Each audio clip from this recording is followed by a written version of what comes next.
Ay, hello, good morning. Ah, wala ba naman tayo? Kailangan talaga laba araw-araw eh. Oo. Tapos, ah, magla-live na naman. Kasi, kailangan eh. Ano, ah, mayroon lang po akong nakaraan na hindi ko talaga makakalimutan sa buhay ko. At naghihinagpis po ako pag naalala ko na bakit naging ganun ako. Mabigla-bigla. Dahil po nung nagtatrabaho ako doon sa Gilmark Industry Philippines, doon sa Bikutan, nagkaroon ako ng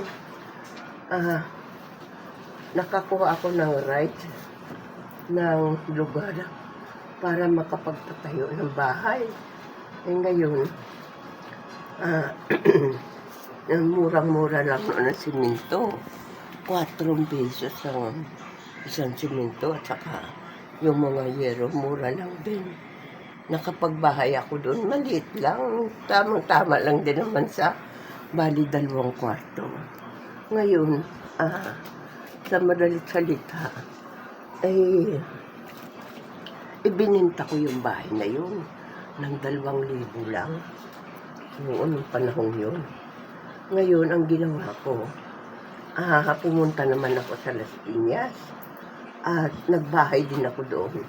Pero yung rights na pinirikan ng bahay ko doon sa Las Piñas, nag-uupa ko 5 piso isang buwan. Oo. Ngayon, pagtayo ko ng bahay doon sa Las Piñas, ay 18 pesos na ang isang supot ng simento. At saka, ang yero nagmahal na rin. Ngayon, alam mo, bininta ko naman yung bahay ko na yun doon sa Las Piñas, sa Pilayo Village. At saka, umuwi ng Aklan. Ngayon, andito ako ngayon sa Manila.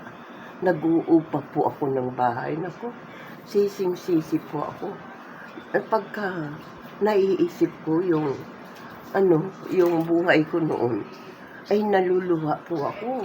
Dahil ngayon oo, nangungupahan po ako. Ilang taon na po ako nangungupahan. Halos 30 years na po ako nangungupahan dito sa Manila. Ay mas gusto ko pa kasi tumira dito sa Manila kaysa sa probinsya. Ngayon, ayan, nangungupahan po ako hanggang ngayon. Oo, pag naiisip ko po, ay, hirap na hirap po ang kalooban ko. Tumutulo luha ko at laki ng pagsisisi ko. Oo, mahirap pala.